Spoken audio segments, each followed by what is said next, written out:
MMR institute Lakhisarai में आपका एक बार फिर से स्वागत है। जो लोग मोबाइल रिपेयरिंग सीखना चाहते हैं वो 15 फरवरी की बैच चालू होने वाला है। उस बैच में आप लोग रजिस्ट्रेशन करा सकते हैं। जो अभी आप लोग का रजिस्ट्रेशन मार्च और फरवरी का चालू हो चुका है। आप लोगों को बेसिक से लेवल से लेकर के एडवांस लेवल चिप लेवल तक की आप लोगों की ट्रेनिंग दी जाएगी। जो लाइट की डिस्प्ले लाइट की समस्या में प्रॉब्लम आने वाली लाइनें में दिक्कत ज़्यादा कहाँ कहाँ आती है हम लोग चेक करेंगे। 16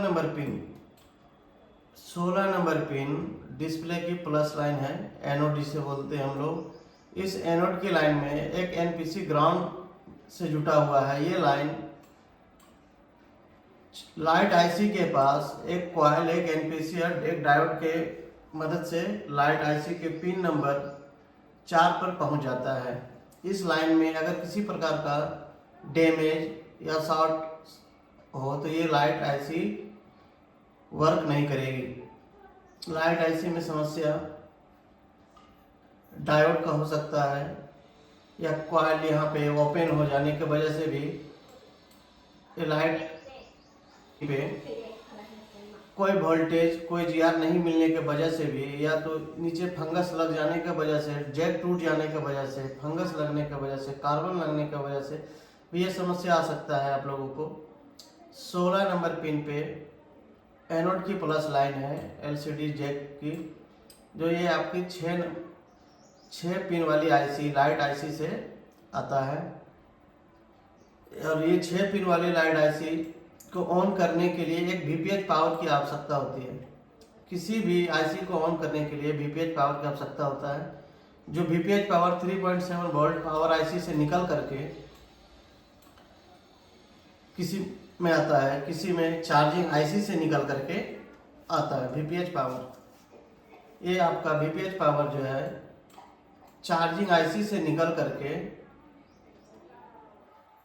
लाइट आईसी में आ रहा है। लाइट आईसी को ऑन करने के लिए वीपीएच पावर की आवश्यकता होती है, या अगर वीपीएच पावर यहाँ ना आए तो भी आपका डिस्प्ले के लाइट नहीं जलेगा।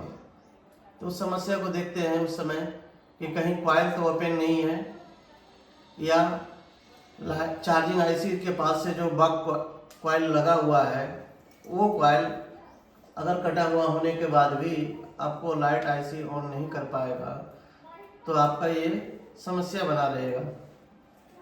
तो प्लस की लाइन की हम लोग सबसे पहले जीआर को टेस्ट कर लेते हैं। एनोड की लाइन में 400 से लेकर के 700 के बीच का जीआर अगर आता है तो ये प्लस की लाइन ओके है। कैथोड की लाइन में भी सेम जीआर आना चाहिए। किसी मोबाइल में कैथोड की लाइन सिंगल कैथोड 1 पे जीआर आ रहा है, कैथोड 2 पे जीआर नहीं आता है।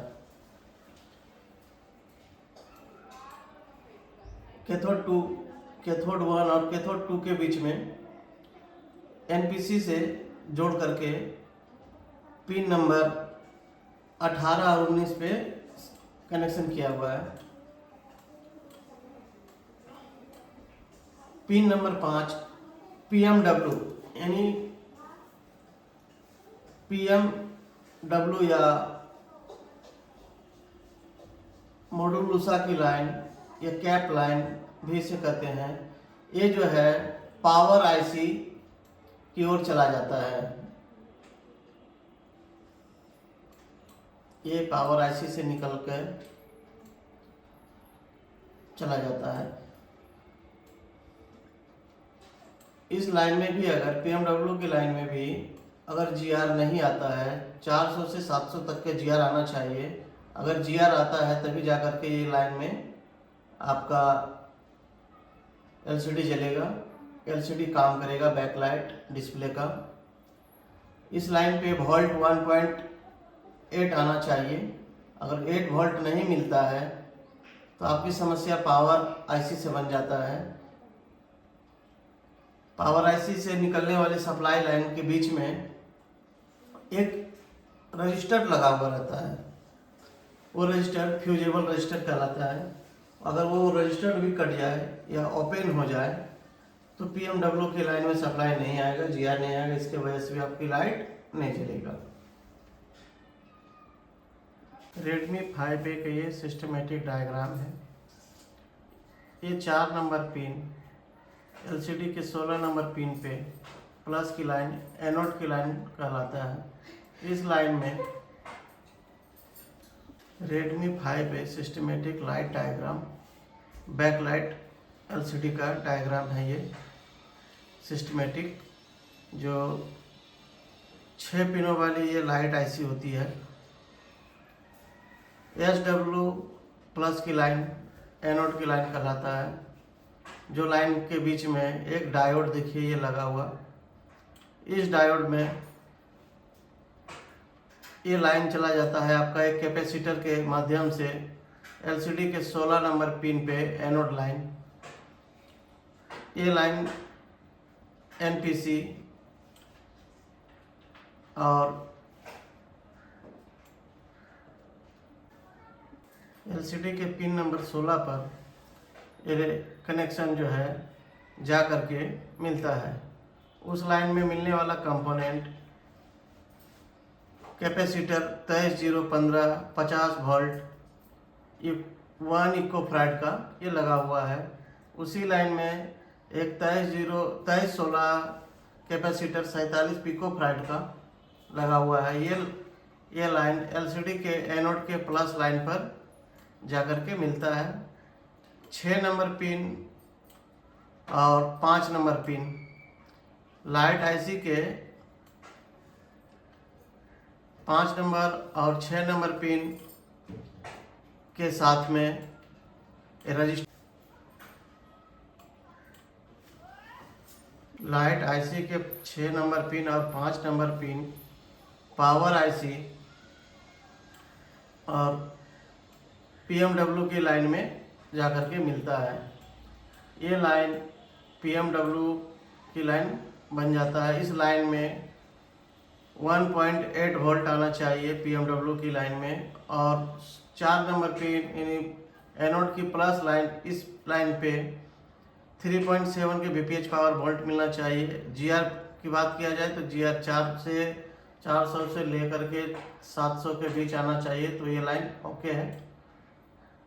1 नंबर पिन और 3 नंबर पिन लाइट आईसी की 1 नंबर पिन और 3 नंबर पिन की बात करते हैं हम लोग। इस पिन दोनों पिन जो है एक ग्राउंड की ओर बन जाता है 10 ohms का रजिस्टर के साथ में लग करके। ये एलईडी 1 और एलईडी K2 के नाम से हम लोग जानते हैं। इस दोनों लाइन में एक 1 में एनपीसी और एक K2 में एनपीसी लगा करके एलसीडी की लाइन को पूरा किया जाता है। जिस किसी टेक्नीशियन को रेडमी 5A में या किसी मोबाइल का लाइट फंक्शन में प्रॉब्लम अगर हो तो सिस्टमेटिक डायग्राम के हिसाब से आप लोग आसानी से मोबाइल को रिपेयर कर सकते हैं।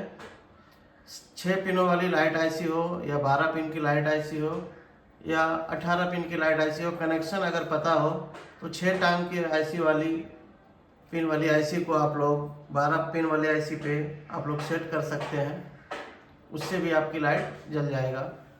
5A में ये जो आप देख रहे हैं 1 number pin, 6 number pin, 5 number pin और 4 नंबर पिन, ये 5A का लाइट आईसी होता है। इस जगह से हम लोग हार्डवेयर सॉल्यूशन के माध्यम से भी लाइट आईसी को रिपेयर कर सकते हैं। सही तरीका आप लोग अगर यूज करना चाहते हैं तो रेडमी 5A हो या और किसी भी मोबाइल का लाइट आईसी, बैकलाइट को आप लोग रिपेयर करने का आसान तरीका सिस्टमेटिक रीड से आप लोग कर सकते हैं।